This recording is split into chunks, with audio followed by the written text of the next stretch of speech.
Olá, espero que tudo esteja bem contigo, em oração pelo fim dessa pandemia, que tem nos tirado do convívio pessoal com os nossos familiares, com os nossos irmãos de comunidade e também com os nossos amigos. Nesse módulo nós veremos sobre o que é o ecumenismo, onde surge e qual a sua finalidade. Enquanto processo, o ecumenismo vai surgir fora do âmbito do catolicismo romano. Ele vai surgir em solo protestante. E o que vai motivar o surgimento do movimento ecumênico? É o desejo ali suscitado pelo Espírito Santo no coração dos cristãos de se reconciliarem, de se aproximarem através da via do diálogo. E a finalidade do movimento ecumênico é a superação das consequências das divisões a fim de recuperar a unidade perdida. Aqui eu faço uma observação. Matéria de prova. Aqui não fala a superação das divisões. Sabe-se que as divisões continuarão. Outras igrejas continuarão surgindo. Quem é presbiteriano vai continuar sendo presbiteriano. Quem é luterano continuará sendo luterano, batista e assim por diante. E católico continuará sendo católico. Então, não vai superar as divisões que estão aí, mas as consequências dessas divisões. Quais são as consequências dessas divisões? Os muros de separação que são erguidos, que não é da vontade de Jesus. A vontade de Jesus é que todos sejam um, apesar da diversidade de igrejas. Então, essas barreiras, os muros da separação que impedem os cristãos de estarem ali unidos em harmonia e dialogando em torno daquilo que é motivo, que é objeto da fé. E a proposta é um retorno aos primeiros tempos, em que a igreja era indivisa. Os cristãos eram um em Jesus Cristo. Então veja bem a proposta do movimento ecumênico. Então naquele momento a igreja ainda não tinha se tornado uma hierarquia. O que vai acontecer anos mais tarde, após os eventos pós-pascais, ali quando a igreja é anexada ao Império Romano, tornando-se a religião oficial do Império Romano. E aí as coisas tendem a mudar, tendem a se dividir. Então, nos primeiros momentos ali do surgimento da igreja, a igreja não era dividida. Então a proposta é essa, é voltar àqueles primeiros tempos, ou seja, é um retorno ao querigma, assim como se propõe na nova evangelização. Entendendo um pouco aí no sentido etimológico do ecumenismo, nós temos que ecumenismo vem do grego clássico oikomene, e cuja raiz está no substantivo oikos, que significa casa, habitação, e no verbo oiken, que significa habitar. Enfim, significa toda a terra habitada. O uso atual do termo ecumênico. Em primeiro lugar, nós usamos o termo ecumênico na Igreja Católica para designar os concílios ecumênicos. Por que o concílio ecumênico tem esse termo? Porque aquilo que se decide em concílio, ele aplica à Igreja no mundo inteiro. Então, por isso que se diz ecumênico, ou seja, é válido, aquilo tem validade para qualquer católico em qualquer parte do mundo. Então, nada mais estranho do que um católico não acolher aquilo que é decidido num concílio ecumênico, porque ele tem a validade e ele deve ser observado, seguido por todos os católicos no mundo inteiro. Nas igrejas orientais, usamos o termo ecumênico para designar o patriarca de Constantinopla, que ele é reconhecido como patriarca ecumênico. Ou seja, ele é o chefe das igrejas orientais espalhadas pelo mundo inteiro, por isso o termo ecumênico aplicado a ele. E também temos o termo ecumênico aplicado no Concílio Mundial das Igrejas. Ah, professor, mas aí CMI não é o mesmo que CEI. Acontece que o Concílio Mundial das Igrejas é Concílio Mundial das Igrejas na língua inglesa. Na língua francesa, nós temos a tradução como Conselho Ecumênico de Igrejas. Não sei por que cargas d'água dá essa diferença. Ou seja, na língua inglesa é Conselho Mundial de Igrejas. Traduzindo para o francês, recebe o nome de ecumênico. Então nós temos aí essas três situações em que o termo ecumênico é aplicado hoje. Estabelecendo aí um conceito de ecumenismo. Claro, é evidente que são vários autores, são vários os conceitos que os autores defendem, mas como nós estamos vendo sobre ecumenismo numa faculdade católica, então me interessa para nós trazer aquilo que a nossa igreja estabelece, né, como ecumenismo. Então, no documento Unitatis Redintegratio do Concílio Vaticano II, vai estar ali o conceito pronto de ecumenismo, como sendo as atividades e iniciativas suscitadas e ordenadas segundo as várias necessidades da igreja e oportunidade dos tempos, no sentido de favorecer a unidade dos cristãos. Unidade essa desejada por Jesus, né? Ali em João 17, 21, na sua oração sacerdotal ao Pai. Sempre recorreremos a essa oração, né? Que todos sejam um, assim como eu e tu, ó Pai, somos um. No Diretório Ecumênico, que é um documento base nessa nossa disciplina, que é interessante vocês adquirirem esse Diretório Ecumênico, né?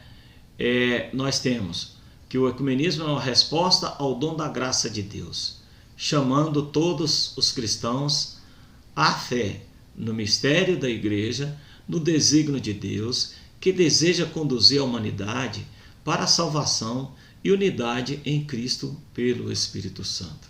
Então nós temos aí esses dois conceitos, né? Um no Unitatis Redintegratio, que é um documento do Concílio Vaticano II, um documento obrigatório, de leitura obrigatória para todo católico, porque confere ao católico uma identidade ecumênica. E nós temos aí no Diretório Ecumênico, sobre o Diretório Ecumênico, vocês encontram facilmente na internet, né? Ela é uma edição da CNBB, ou você pode adquirir junto à CNBB, ou então tentar baixar pela internet, e ele está disponível em PDF. O ponto de partida para o movimento ecumênico vai se dar ali no campo missionário protestante. Então, o movimento ecumênico nasce da experiência negativa dos cristãos missionários protestantes, que ao anunciar o único evangelho, se apelava cada qual à sua própria igreja ou comunidade eclesial. E isso constitui uma contradição que não podia passar despercebida a quem escutava a mensagem de salvação e que nisso via em um obstáculo para acolher o anúncio do evangelho. Quem está falando isso aqui é o Papa João Paulo II, no seu documento Ultimum Sint, número 23. Então, veja bem, exatamente consciente de que precisa de dar testemunho da unidade dentro do cristianismo, é que os protestantes procurarão se aproximar para dialogar e dialogando chegar a um termo comum de como deve ser o anúncio do evangelho. Porque o que acontece? Imaginemos ali o parque da cidade, um local onde todos vão para evangelizar. Nós católicos vamos evangelizamos do nosso jeito. Um luterano vai evangeliza do seu jeito. Quando diz evangelizar do seu jeito, fazendo propaganda da própria igreja, por exemplo, das suas doutrinas e tudo, e dos seus dogmas. O presbiteriano vai anunciar do seu jeito. As pessoas que estão ali, que escutam o evangelho, se escutar o evangelho da boca de um católico, de um luterano, de um presbiteriano, vai ficar perdido. Cada um está apresentando um Jesus diferente, como se Jesus tivesse 1000 faces. Então isso pode confundir as pessoas, isso surge como um contra-testemunho para as pessoas. Por isso a necessidade do diálogo para chegar a um acordo no que evangelizar, da forma de evangelizar, ou seja, transmitir o evangelho puro. Por isso é que se propõe uma volta ao querigma, porque naquele momento ali os discípulos de Jesus anunciavam o evangelho da forma pronta que estava, sem fugir daquilo que estava ali no evangelho. Então levava as verdades salvíficas para as pessoas sem qualquer distorção, né, sem qualquer interpretação que se fizesse daquelas verdades eternas que estão contidas ali no evangelho. Porque as divergências vêm exatamente das interpretações, das várias interpretações que cada igreja dá daquilo que está ali no evangelho. E por isso o problema, que na hora de apresentar Jesus ao mundo, na hora de anunciar o evangelho, né, apresentando Jesus às pessoas que não o conhecem, cada um estava fazendo de uma forma diferenciada. Então, ao perceber esse problema no campo missionário, os protestantes vão dar início ali ao movimento ecumênico. Então, a meta do movimento ecumênico, né? O movimento ecumênico visa a unidade visível, ou seja, transparente ali dos cristãos, que as pessoas possam chegar junto aos cristãos e percebê-los unidos, como irmãos, que professam um só batismo, uma só fé, né? E um só Senhor, que é Jesus Cristo.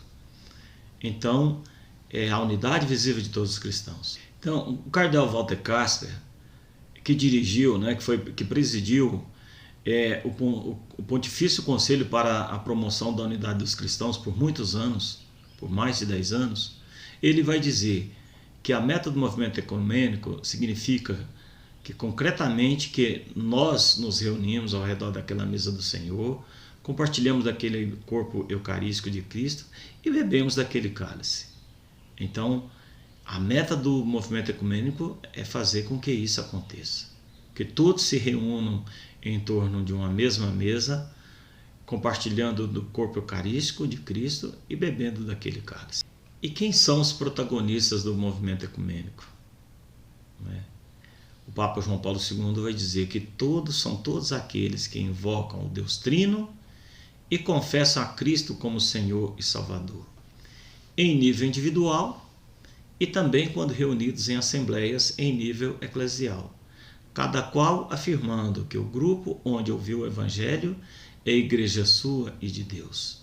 Olha bem, Papa João Paulo II, ou seja, mostrando aqui que os protagonistas são todos aqueles que afirmam a fé em Jesus Cristo, né?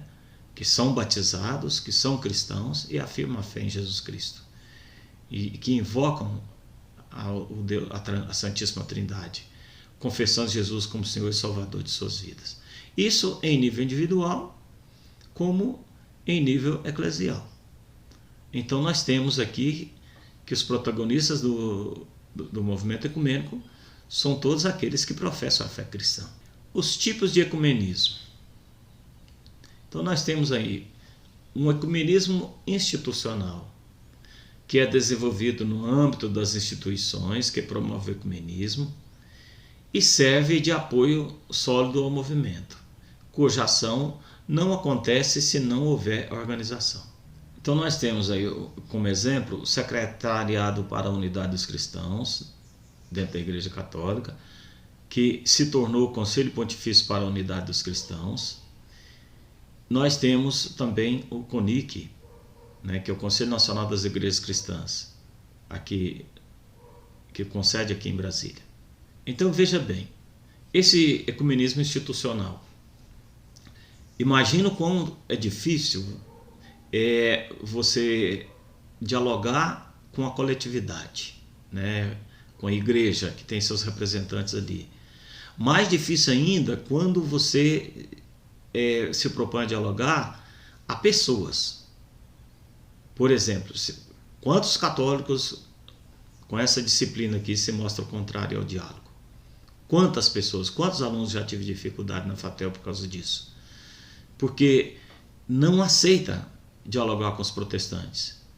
Exatamente em função daqueles problemas em torno de Nossa Senhora, né, que Nossa Senhora é tratada como se fosse uma barriga de aluguel.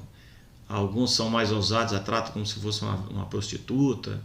Então, dadas essas dificuldades, as pessoas não querem dialogar. Então, vocês imaginam se não tivesse um organismo em nível institucional para fazer frente a esse movimento ecumênico, né? A mobilizar as pessoas, os cristãos no mundo inteiro para dialogar. Então, por isso a importância em nível da Igreja Católica do Conselho Pontifício para a Unidade dos Cristãos, e em nível mundial, né, do movimento ecumênico, nós temos o Conselho Mundial das Igrejas Cristãs, né, e nós temos aqui a nível de Brasil o CONIC. Então são organismos especializados no movimento ecumênico, no diálogo e tudo, que vão fazer frente, né, a esse encontro de diálogo entre os cristãos.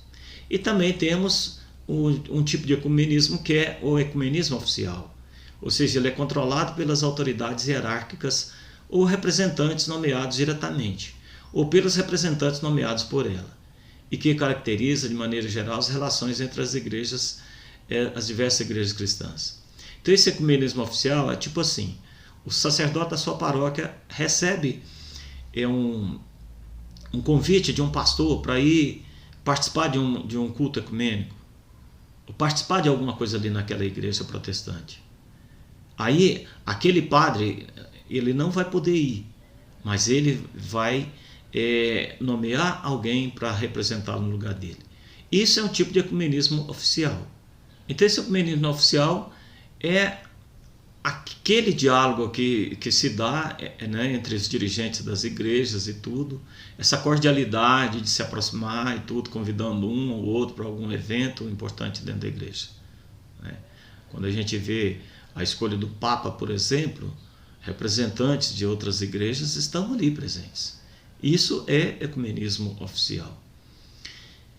Outra modalidade do ecumenismo é o doutrinal, que refere-se à questão da verdade, tão estreitamente unida à profissão da fé verdadeira, ou seja, a ortodoxia.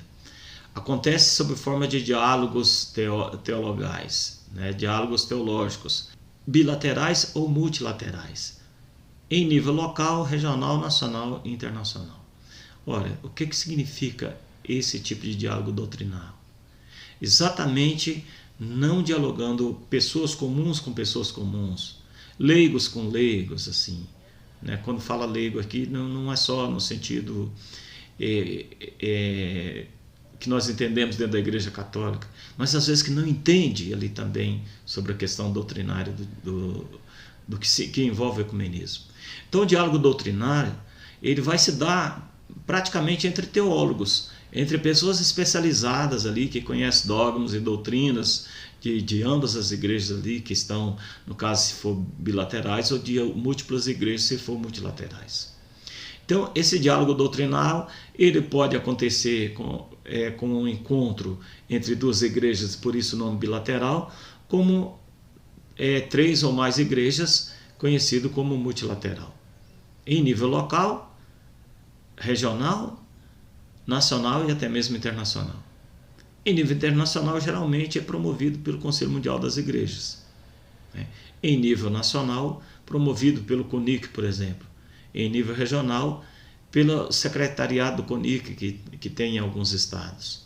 E assim por diante. Ou então, algum organismo ali que vai estabelecer esse diálogo doutrinal. Seguindo aí sobre os tipos de ecumenismo, nós temos também um ecumenismo espiritual, que é um conceito introduzido pelo Concílio Vaticano II e que requer duplamente a conversão do coração e a santidade de vida.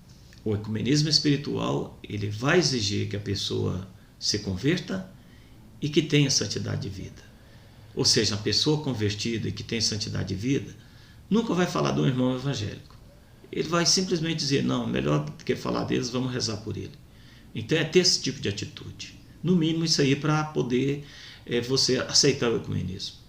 Então, o ecumenismo espiritual ele é considerado a alma do ecumenismo. Sem essa conversão do coração e santidade de vida, não se dialoga com os nossos irmãos separados. Tem a centralidade na prece comum. Essa prece comum que geralmente se dá no momento ali que precede o Pentecostes, a Semana de Unidade pela Oração dos Cristãos. Então, faz parte desse modelo de ecumenismo espiritual a oração pela unidade dos cristãos, que é praticada por cristãos divididos. E o local também é outro tipo de ecumenismo. Constitui a base do ecumenismo, ou seja, os grandes espaços do povo de Deus. A participação das paróquias, dos leigos, de pessoas que entram para o espaço ecumênico. Refere-se a formas de práticas ecumênicas que se caracterizam por certa oficialidade.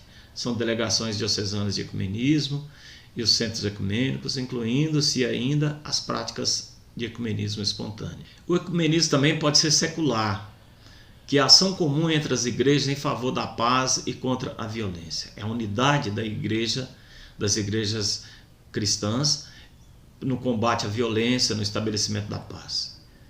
Dentro desse lema, a fé divide, a prática nos une. Então, o lugar da igreja não é a igreja enquanto instituição sacral isolada, mas a realidade humana ou secular que se relaciona com o reino de Deus. Esse é o lugar da igreja.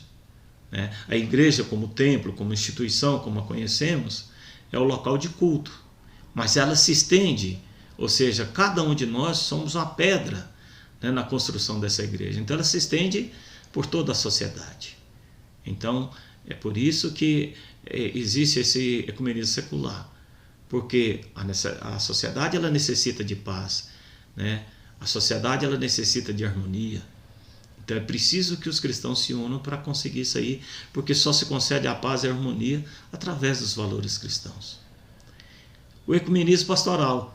Esse tipo de ecumenismo se desenvolve entre pastores de comunidades divididas, que colaboram no cuidado pastoral de seus fiéis, em especial nos casos como o cuidado dos esposos e das famílias dos matrimônios mistos. O que acontece? Um protestante vai casar na igreja católica, com a católica. Aí o padre vai se juntar com o pastor, né, vai se reunir com o pastor, exatamente para estabelecer, né, como se deve dar aquela união. Então, para que não fira, né, o princípio da confessionalidade, ou seja, que aquele esposo protestante não queira converter a esposa católica e que vice-versa, que a esposa católica não tente convencer o esposo que é protestante. Então a pastoral ecumênica, ela se ocupa do diálogo ecumênico e dos demais esforços em vista à restauração da unidade cristã. Significa o desenvolvimento de uma mentalidade ecumênica em todos os ramos da pastoral. Ora, a nossa igreja ela tem várias pastorais. Então, veja bem, nessas várias pastorais, além de uma pastoral sobre o ecumenismo, deve ter uma mentalidade em todas as pastorais. Por exemplo, a pastoral do batismo. Quão importante, né, ter essa mentalidade ecumênica. Quão importante que seja desenvolvida essa mentalidade ecumênica no âmbito da pastoral do batismo. Por que isso? Porque no momento em que alguém sai de outra igreja, vem para a igreja católica para ser batizado, é preciso que o católico saiba se aquela igreja ali, se aquela pessoa foi batizada ou não na outra igreja. Porque se ela foi batizada na outra igreja, ela não pode ser batizada de novo na igreja católica. Então uma pastoral que não tem um conhecimento ecumênico, que saiba que o batismo em outra igreja que não seja a igreja católica seja realizada em nome do Pai, do Filho e do Espírito Santo, é um batismo válido para a igreja católica. Então aquela pessoa não pode ser batizada novamente. Então é preciso, né, a pastoral da família, por exemplo, né, que tem ali a pastoral dos noivos, né, e que tem que ter esse conhecimento. No momento de um casamento misto, né, tem que saber dialogar com a outra parte, né, para não ferir a outra pessoa, né, que vai se casar, por exemplo, um protestante vai casar na igreja, a pastoral dos noivos, por exemplo, vai promover essa aproximação entre as duas igrejas, a católica e a evangélica. Vai mediar esse encontro aí na formação e tudo, e tem que estar preparado. Por exemplo, na formação, você não meter o pau nos protestantes, falar mal dos protestantes, porque ali no curso de noivos está tendo a presença de uma pessoa que não é da igreja católica, né, que professa a fé em Cristo, mas em outra instituição, né, em outra igreja.